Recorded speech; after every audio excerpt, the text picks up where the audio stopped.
आपल्याला जसं वय असतं तसंच आपल्या घराला सुद्धा वय असतं. तर घराचं वय हे कशा प्रकारचं असतं याची माहिती आपण आजच्या व्हिडिओमध्ये जाणून घेणार आहोत. नमस्कार, मी प्राध्यापिका पद्मजा पुनसे निंगोट आपले मनपूर्वक स्वागत करते. तर आपल्या घराचं वय हे कशा प्रकारचं असते तर याबद्दलची एक छोटीशी घटना मी तुम्हाला सांगत आहे. माझी एक मैत्रीण आहे लीना नावाची. तर ती पण जॉब करते. तिला मुलं आहेत आणि तिचे मिस्टर हे सुद्धा सर्व्हिसवर आहेत. तर तिला अतिशय म्हणजे टापटीपची आवड. तिला घरामध्ये पसारा चालत नाही आणि जॉब करूनही जरी घरी कामाला बाई असेल तरीही तिला असं कुठलंच म्हणजे असं अव्यवस्थित तिला म्हणजे आवडत नाही. तिला तो पसारा वाटतो. तर काय झालं की ते सारखं असं काम करून करून ती आजारी पडली आणि मग यावेळेस डॉक्टरांनी जरा कडक शब्दामध्येच सांगितलं की 3-4 दिवस आराम करायचा. म्हणून तिच्या मिस्टरांनी त्यांची काकू त्या शहरामध्येच राहत होती. त्या काकूंना फोन केला आणि 1 तासाच्या अंतरावरच काकू राहत होत्या. तर दुसऱ्या दिवशी काकू अगदी 9 वाजता दारामध्ये हजर. तर काकूंनी आल्या आल्या बघितलं की बाईसाहेबांकडून काही होत नाही आहे, उठता येत नाही, तरीसुद्धा वाकत कुरकुरत ओटा साफ करत आहे आणि कपबशा धूत आहे. तर त्यांनी आल्याबरोबरच तिच्या हातातला कप घेतला आणि तिला सांगितलं की लीना, तू बेडरूममध्ये जाऊन आराम कर, मी आता आलेली आहे आणि आता मी हे सर्व बघत आहे. त्यांनी मुलं शाळेत गेले होते तोपर्यंत. तर त्यांनी काकूंनी तिच्या मिस्टरांना टिफिन भरून दिला आणि तिचे मिस्टर हे ऑफिसमध्ये निघून गेले. मग काकूंनी मस्त आल्याचा चहा केला आणि दोघीजणी 2 कप घेऊन आल्या बेडरूममध्ये तिच्याजवळ बसल्या. तरी तिने म्हटलं की काकू कशाला हो त्रास घेता. तर काकूंनी तिच्या डोक्यावरून हात फिरवला. त्यामुळे ती अगदी भावनाविवश झाली आणि तिला तर रडायलाच आलं. मग दोघींनी चहा घेतला आणि काकूंनी तिला म्हटलं की तू जरा आराम कर.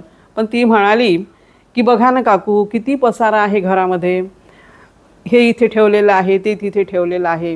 तर त्यांनी तिला सांगितलं की अगं, घराचं सुद्धा वय असते. हे ऐकून तिला आश्चर्य वाटलं की घराचं वय कसं असते. तर त्यांनी तिला सांगितलं की हे बघ, माझी मुलगी आहे, तू ओळखते ना, तुझी मैत्रीणच आहे ती. तर तू तिच्या घरी जाते तेव्हा तुला कसं वाटतं. तर तिने मग सांगितलं लीनानी की मला खूप पसारा वाटतो तिच्या घरी. तिच्या घरी इतक्या खेळणी पडलेल्या असतात की कधीकधी सोफ्यावर जागा करून तिथे बसावं लागतं. कधीकधी जायलासुद्धा रस्ता राहत नाही, तर खेळणी किंवा छोटे छोटे ठेवलेलं असतं तिथे आत, ते सर्व मला बाजूला करून जावं लागतं. त्याचं कारण काय, तर काकूंनी सांगितलं की तिचे जे मुलं आहेत ते 1 ते 5 या वयोगटातील आहे. त्यामुळे तिच्या घरी सतत आपल्या सायकल, नवीन नवीन खेळणी, आता आजकाल तर प्रत्येक महिन्याला बर्थडे केला जातो, त्यामुळे आणखी गिफ्ट्स हे वाढतच जातात.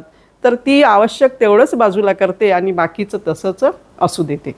आता हे बघली ना की तुझ्या घरी तुझे मुलं हे 6 ते 15 वयोगटातील आहे.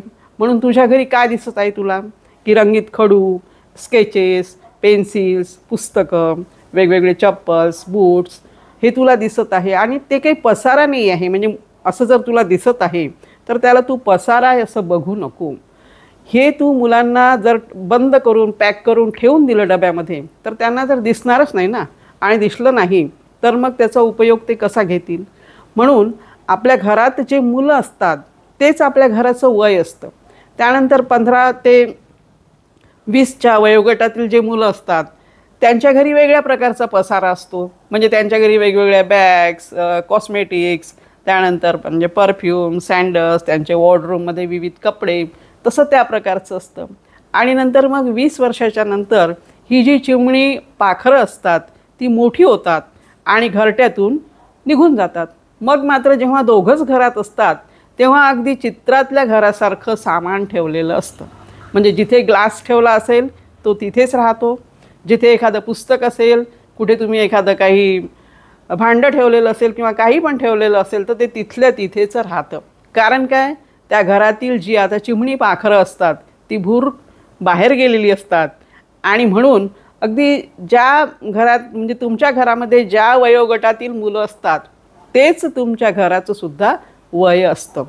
आणि मी एक सांगते की माझ्या बाजूला एक मुलगी 10वी-12वीला होती, तर तिला मी थोडंसं गायडन्स करायची, मी केमिस्ट्री शिकवायची, तर तिची पुस्तकं तिच्या स्टडी रूममध्ये ओपनच असायची.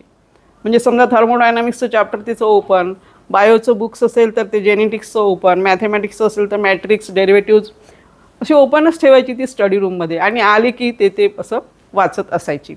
तर असं काहीच नसतं की मुलांना त्यांच्या वयाप्रमाणे त्याचा आनंद घेऊ द्यायचा. आपण जर सर्व पॅक करून ठेवलं तर त्यांच्या नजरेच्या दूर जातं, आणि नजरेच्या दूर गेल्यामुळे काय होतं की त्याचा आनंद ते घेऊ शकत नाही. तर काकूंनी हे तिला अशी गोष्ट समजावून सांगितली. मग तेव्हा ती स्वतःच्याच घराकडे लीना कौतुकाने बघायला लागली की काकू तुमचं खरं आहे. आता मला वाटत आहे की माझ्या घराचं वय हे 6 ते 15 वर्ष आहे, आणि तिला आता तो पसारा वाटत नाही. तिला असं म्हणजे प्रत्येक गोष्टीमध्ये आनंद वाटत होता की ही माझ्या मुलाची खेळणी आहे, ही माझ्या मुलीची बॅग आहे. तर म्हणून प्रत्येक घरामध्ये ज्या वयोगटातील मुलं असतात त्याच वयोगटाप्रमाणे हे आपल्या घराचं सुद्धा वय असतं. तर आपल्याला हा व्हिडिओ आवडला असेल तर लाईक करा, शेअर करा, कॉमेंट करा आणि सबस्क्राईब करा. असेच हसत राहा, आनंदी राहा.